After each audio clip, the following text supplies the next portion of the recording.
Mankind could serve the machines and not the other way around? Honestly, when I see people on their phones, I think we're already serving the machine. Elon, you have so many projects. It's not only Tesla or SpaceX, it's Neuralink, it's the Boring Company, so many things. And when we discussed last time, I asked you, what is the most important project or the most important topic for you to deal with in the foreseeable future? And you said that is truly the role that AI is going to play in our society. Could you explain why, and why that is a big opportunity, but also seems to worry you?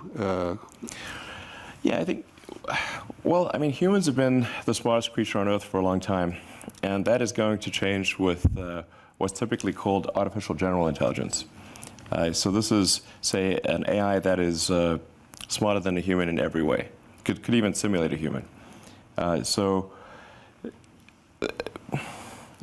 You know, this is something we should be concerned about. I think there should be government oversight of AI developments, especially super advanced AI. It's just, this is anything that is a potential danger to the public. We generally agree that this should have government oversight to ensure that the public safety is taken care of.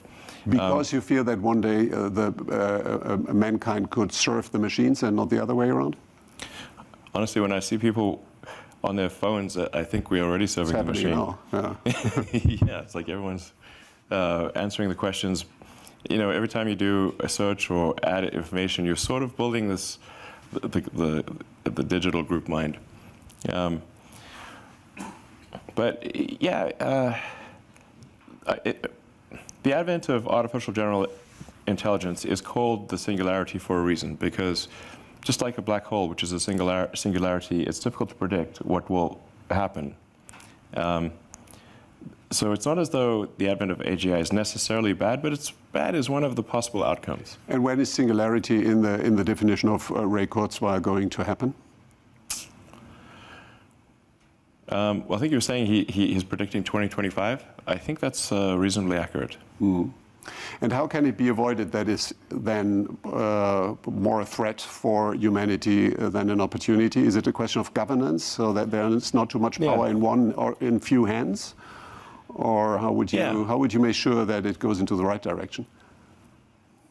I think we should have a government oversight, just like we do. We have government oversight and regulation of cars and aircraft and food and pharmaceuticals. These are all, you know, there are regulators that oversee these developments to ensure public safety.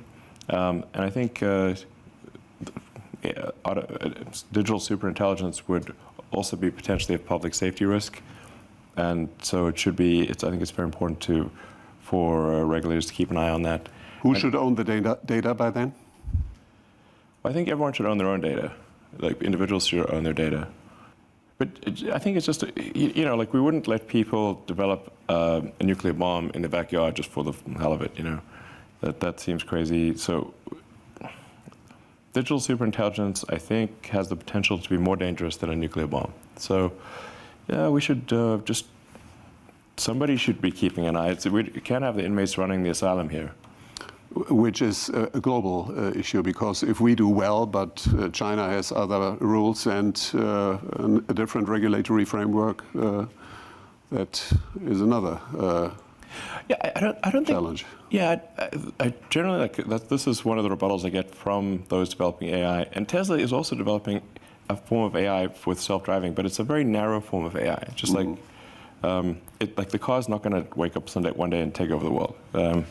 So